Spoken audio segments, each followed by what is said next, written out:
আসসালামু আলাইকুম সুপ্রিয় দর্শক শ্রোতা, আপনারা সবাই অবগত আছেন সারা দেশব্যাপী আসলে তীব্র তাপদাহ চলছে। যে তীব্র তাপদাহের কারণে আসলে জনজীবনে অস্থিরতা বিরাজ করছে, আর সেই অস্থিরতায় কিন্তু আমরা আসলে কষ্টে রয়েছি। সেই অস্থিরতা থেকে কিছুটা প্রশান্তির জন্য আমি সহ আমার কিছু ছোট ভাইদের নিয়ে আমি আসলে এখন বর্তমানে সন্ধ্যা নদীতে গোসলের জন্য এসেছি। আর আমরা কিন্তু অলরেডি নদীতে নেমে পড়েছি। এই সন্ধ্যা নদীতে বর্তমানে কিন্তু জোয়ার বইছে। এই জোয়ারের কারণে আসলে সন্ধ্যা নদীতে স্বাভাবিকের চেয়ে অনেকটা পানি বৃদ্ধি পেয়েছে এবং এই পানিটা কিন্তু অনেকটাই ফ্রেশ পানি। আমাদের খুব ভালো লাগছে। আমরা এখানে এসে কীভাবে সময়টাকে উপভোগ করছি এই বিষয়টিকে আপনাদের মাঝে শেয়ার করার জন্য আসলে এই ভিডিওটি করা। সবাই মিলে কিন্তু খুব সুন্দরভাবে আসলে সময়টাকে উপভোগ করছি। তো আশা করছি আপনাদের সবারই এই ভিডিওটি ভালো লাগবে। তো আমাদের সাথেই থাকুন।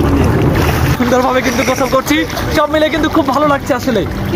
এখন কিন্তু আমরা সেই সন্ধ্যা নদীতে নেমে পড়েছি এবং এই সন্ধ্যা নদীতে বর্তমান যে পরিবেশটা আসলে অত্যন্ত চমৎকার।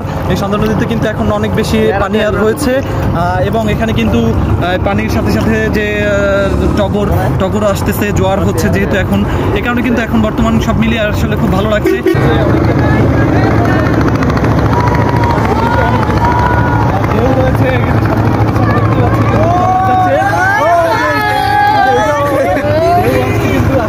অত্যন্ত চমৎকার একটি অবস্থা বর্তমানে, খুব ভালো লাগছে সব মিলে। আমি সহ আমার সাথে আরো কিছু ছোটো ভাইরা এসেছে এই গোসলে, আমরা একত্রিত হয়ে সবাই মিলে গোসল করতে এসেছি। এখন কিন্তু এই সন্ধ্যা নদীতে ভালো অনেকটা তুফান দেখা যাচ্ছে। তুফানের কারণে কিন্তু আরও বেশি উপভোগ্য হয়েছে এই বিষয়টা। এই ছিল আজকের ভিডিওটি, মূলত এই সন্ধ্যা নদীতে আমরা যে সময় কাটাচ্ছি সেই সময়টাকে নিয়ে। তো সব মিলিয়ে আজকের ভিডিওটি ছিল এই পর্যন্তই।